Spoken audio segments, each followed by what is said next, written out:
दिल्ली से special train से रवाना होकर वो सीधे खातीपुरा स्टेशन पहुंचे, जहां उनका जमकर स्वागत हुआ। मंत्री वैष्णव ने जगतपुरा में आयोजित लघु उद्योग भारती के राष्ट्रीय अधिवेशन में शिरकत की। लघु एवं मध्यम उद्यमियों को प्रोत्साहन देने संबंधी योजनाओं और रेल मंत्रालय की पहल पर चर्चा यहां पर की गई। इस दौरान उप मुख्यमंत्री प्रेमचंद बैरवा और कैबिनेट मंत्री राज्यवर्धन सिंह राठौड़ भी मौजूद रहे। इलेक्ट्रॉनिक और सूचना प्रौद्योगिकी के क्षेत्र में अभूतपूर्व काम किए जा रहे हैं।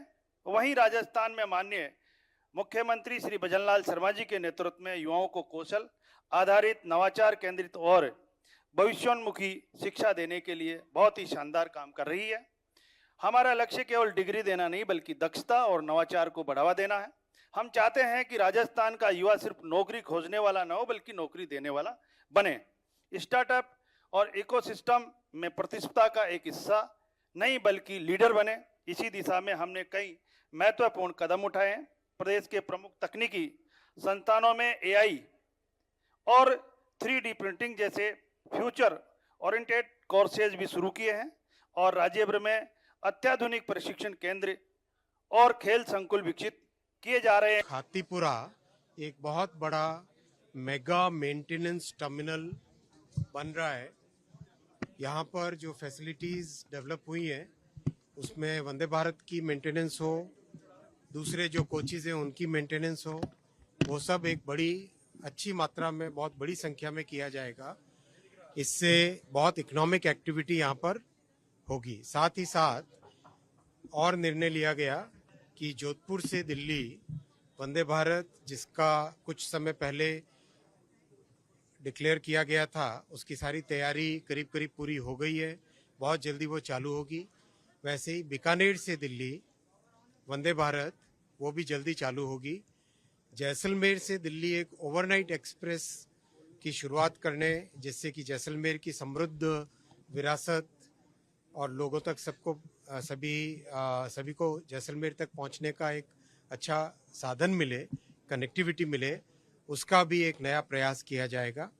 साथ ही साथ ये भी निर्णय लिया गया कि लघु उद्योग भारती के साथ मिलकर 5000 नौजवानों को इलेक्ट्रॉनिक्स मैन्युफैक्चरिंग में ट्रेनिंग का एक प्रोग्राम आरंभ किया जाएगा। जयपुर के सभी निवासियों से एक निवेदन भी किया है आज कि जयपुर में हमारे बहुत सारे जो स्टेशंस हैं, उन स्टेशंस के नाम में क्या हम जयपुर नाम जोड़ें, जिससे कि बाहर से आने वाले यात्रियों को, उनको भी एक जान के आसान अच्छे तरह से जान सके। एग्जाम्पल के तौर पे जैसे गांधीनगर है, तो क्या उसे जयपुर गांधीनगर का नाम दिया जाए, जिससे कि गांधीनगर ये गुजरात का है या राजस्थान का है, वो स्पष्ट हो सके। बूंदी जिला सलाहकार समिति और जिला स्तरीय समीक्षा समिति की बैठक कलेक्ट्रेट के सभागार में हुई। बैठक में बैंकों की वार्षिक साख योजना की प्रगति की समीक्षा हुई। लंबित ऋण आवेदनों का शीघ्रता से निस्तारण करने और सरकार की जन कल्याणकारी योजनाओं का लाभ अंतिम व्यक्ति तक पहुंचाने के निर्देश दिए गए। बैठक में भारतीय रिजर्व बैंक के अग्रणी जिला अधिकारी मृदुला माहेश्वरी ने जिले के बैंकों की ओर से वार्षिक साख योजना के लक्ष्यों में 45.25% की उपलब्धि अर्जित करने पर संतोष व्यक्त किया। साथ ही उन्होंने निर्देश दिए कि सरकार की ओर से संचालित सभी उद्यमी प्रोत्साहन एवं रोजगार सृजन योजनाओं के तहत प्राप्त सभी बकाया आवेदन पत्रों का निस्तारण समयबद्ध और न्याय संगत तरीके से सुनिश्चित किया जाए, ताकि पात्र व्यक्तियों को राहत मिले।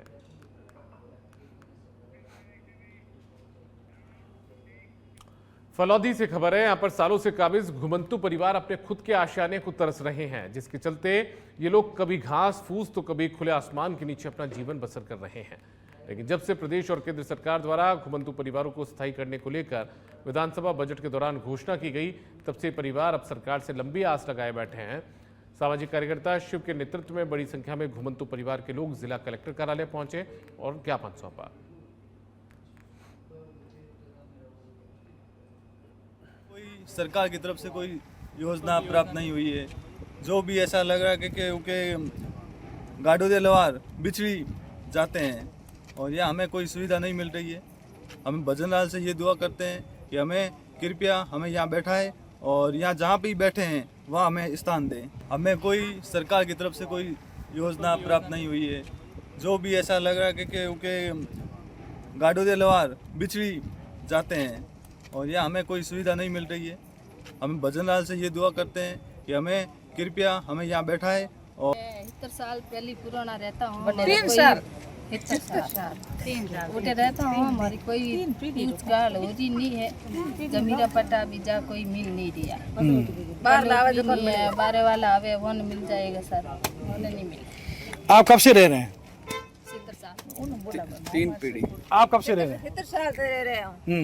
मने कोई सुविधा नहीं मिली। हमारे बड़े और बापू थी। बापू थी बड़े रोज मोरी रही है जेकर मने पता मिलना चाहिए। कितनी पीढ़ी हो रहा? 70 साल रहा हूँ। 70 साल में हैं गाडो जे लुआर रह रहे हैं। आप बताओ। 70 साल होने रहे हैं, बडेरा रह रहे हैं वो।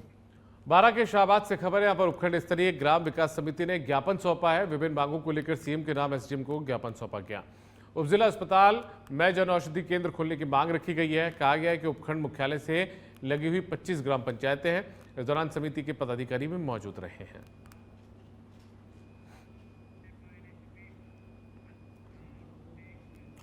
पाली के बाली से खबर है। यहाँ पर सादड़ी गांव में गौचर भूमि पर अवैध कब्जे का मामला सामने आया। खसरा नंबर 867 और 877 पर दर्ज गौचर भूमि पर रतनलाल ने कब्जा कर लिया। ग्रामीणों का कहना है कि प्रशासनिक अधिकारियों के आदेश के बाद भी आरोपी अतिक्रमण नहीं हटा रहा। इस कारण गांव के पशुओं की चराई के लिए पर्याप्त भूमि नहीं बची है। ग्रामीणों ने जिला कलेक्टर को ज्ञापन देकर तत्काल कार्रवाई की मांग की है।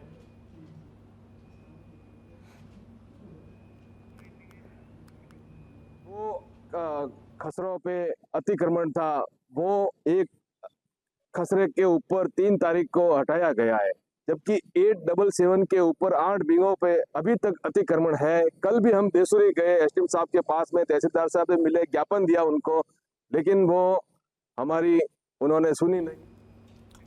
जयपुर में जर्जर भवनों को लेकर हेरिटेज निगम प्रशासन ने लगातार दूसरे दिन भी कार्रवाई जारी रखी है। हेरिटेज निगम के किशनपोल जोन ने सुभाष चौक इलाके में 5 भवनों के जर्जर हिस्से को ध्वस्त किया। इस दौरान निगम की इंजीनियरिंग विंग ने जेसीबी की मदद भी ली।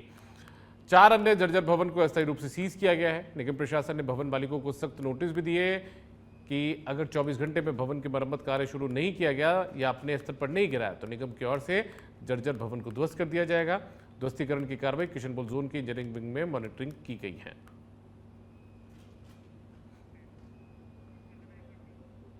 तो जर्जर भवनों पर दूसरे दिन भी ये कार्रवाई की गई है। सुभाष चौक इलाके के अंदर ये कार्रवाई आज की गई। जेसीबी की मदद भी इस कार्रवाई के दौरान ली गई है।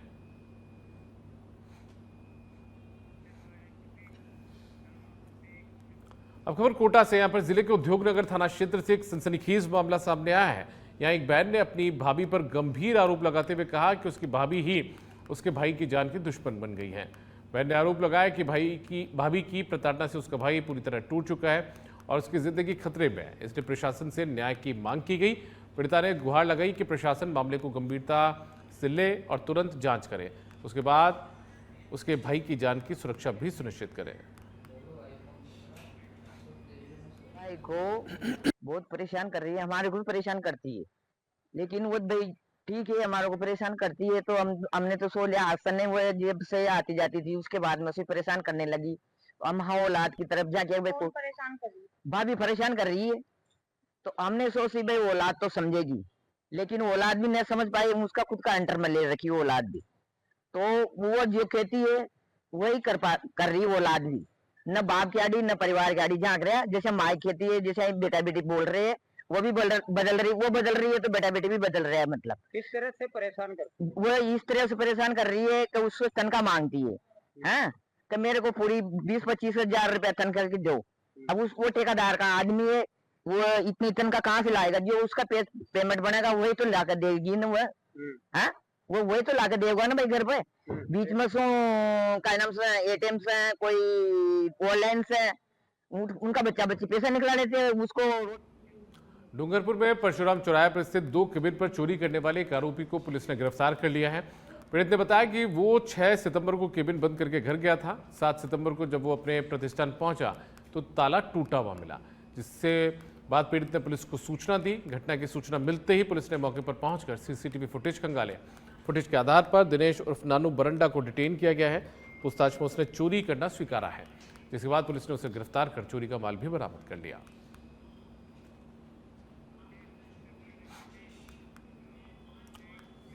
जयपुर से खबर है। यहां पर डीसीपी संजीव नैन के निर्देश पर डीएसटी टीम ने कार्रवाई की। राहुल मीणा और गौरव सोनी को गिरफ्तार किया गया है। पुलिस थाना खुनागुरियान से 7 माह से ये बदमाश फरार था। दोनों बदमाशों पर 10-10 हजार रुपए का इनाम भी घोषित था। हत्या के प्रयास में 7 माह से ये लोग फरार चल रहे थे।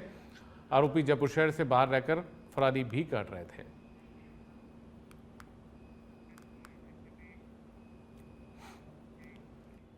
खबर 12 से है। यहां पर जिला पुलिस ने एक सराहनीय पहल करते हुए 306 गुम हुए मोबाइल फोन उनके असली मालिकों को सौंपे हैं। इन मोबाइलों की कुल अनुमानित कीमत 60 लाख रुपए से ज्यादा आंकी गई है। ये कार्य तकनीकी सहायता और साइबर सेल की मदद से संभव हो पाया, जिन्होंने गुम हुए मोबाइलों का पता लगाकर उन्हें बरामद किया। एसपी अभिषेक अदांसु और एएसपी राजेश चौधरी की मौजूदगी में मोबाइल फोन लोगों को सौंपे गए हैं। लोगों के चेहरे पर इस दौरान खुशी भी देखने को मिली। गवर्नमेंट हॉस्पिटल में रात में एडमिट था जब चोरी हुआ था, लगभग आज के 1 साल पहले, और 1 साल बाद मेरा मोबाइल अब मिला है। जो राजस्थान पुलिस बारा को बहुत बहुत धन्यवाद। इन्होंने मोबाइल बड़ी मुश्किल से ढूंढ ढांड के दिया मुझे। आप भूल चुके थे क्या मोबाइल मिलेगा आपको? नहीं, विश्वास था क्योंकि मिल जाएगा मुझे कि राजस्थान बारा की पुलिस जरूर से जरूर ढूंढ देगी। आज मुझे बहुत खुशी हुई कि इन्होंने बड़ी मुश्किल से मेरा मोबाइल ढूंढा। मैं जैसे ही काम धंधे करके मजदूर आदमी हूँ, गरीब आदमी हूँ। आज बारा पुलिस द्वारा 306 मोबाइल जो या तो चोरी हुए थे या खोए गए थे उनको लौटाया गया था। उन सारे मोबाइल की मूल कीमत 60,30,000 रुपए की थी। हमारे द्वारा लगातार मॉनिटरिंग करवा के एक अभियान के रूप में चलवा के इन मोबाइलों को दस्तयाब किया गया था और आज जो भी नागरिक हैं उनको लौटाया गया। इस कार्रवाई से हमने न केवल संपत्ति संबंधी जो भी अपराध है उस पर अंकुश लगाया है, लेकिन जो आम नागरिक का जो विश्वास है पुलिस पे उसको कायम रखा गया है। आपके माध्यम से मैं आप सभी नागरिकों को सूचित करना चाहूँगा कि जो अपना CEIR पोर्टल है, सेंट्रल इक्विपमेंट आइडेंटिफाइंग रजिस्टर, वो उसका पोर्टल बनाया हुआ है, उसका वेबसाइट है, जो मैं उम्मीद करूँगा कि आप सभी नागरिकों से शेयर करेंगे। अगर कभी भी आपका मोबाइल खो जाए तो आप तुरंत इस पोर्टल पे सूचना डाल दें ताकि पुलिस अपनी कार्रवाई त्वरित रूप से अमल में लाई जाए। और दौसा से खबर है। यहाँ पर नगर परिषद धौलपुर में एसीबी भरतपुर टीम की बड़ी कार्रवाई देखने को मिली। धौलपुर आयुक्त अशोक कुमार शर्मा के दौसा आवास पर एसीबी की रेड हुई है। एक ठेकेदार से 3,10,000 की रिश्वत लेते हुए कई लोगों को पकड़ा गया। दौसा के एसीबी के डिप्टी एसपी नवल किशोर मीणा के नेतृत्व में कार्रवाई लगातार जारी है।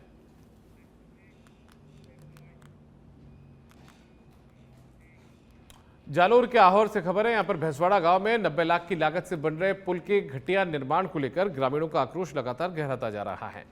2 दिनों से धरने पर बैठे ग्रामीणों का गुस्सा गुरुवार को और भड़क उठा, जब भारी संख्या में ग्रामीणों का जत्था स्थानीय अधिकारियों के कार्यालय पहुंचा। ग्रामीणों ने आरोप लगाया कि पुल में घटिया निर्माण सामग्री का खुला खेल खेला जा रहा है। कई जगह गड्ढे बन गए, पत्थर और सीमेंट की गुणवत्ता पर भी सवाल उठ रहे हैं और बारिश के दौरान पुल पर खड़ा होना भी खतरे से खाली नहीं है।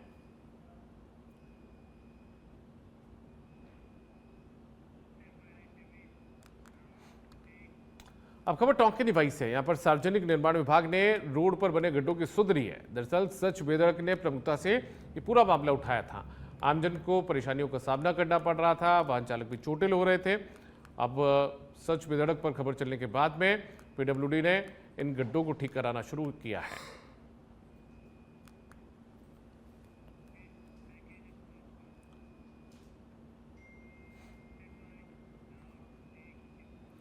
सोचिए, यदि कोई शख्स ऐसी जानलेवा बीमारी से जूझ रहा हो जिसमें उसे पता हो कि कभी भी वो इस दुनिया को अलविदा कहकर चला जाएगा, बावजूद इसके उन आंखों में मौत का खौफ और आंसू ना होकर हिम्मत और हौसला हो, तो शायद आप भी दंग रह जाएंगे। कुछ ऐसी कहानी है जिंदा दिल प्रियंका की, देखिए इस रिपोर्ट में।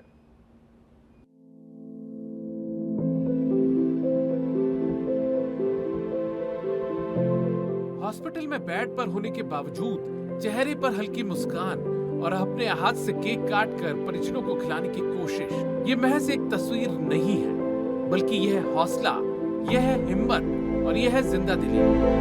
दरअसल यह है राजस्थान के जालौर जिले के पचावना गांव की बेटी प्रियंका उर्फ पीहू। 27 साल की पीहू हड्डियों के कैंसर से पीड़ित थी। उसे पता था कि वो जिंदगी और मौत के बीच अस्पताल में जूझ रही है, लेकिन उसने कुछ ऐसी ख्वाहिश परिजनों के सामने रखी कि हर कोई दंग रह गया।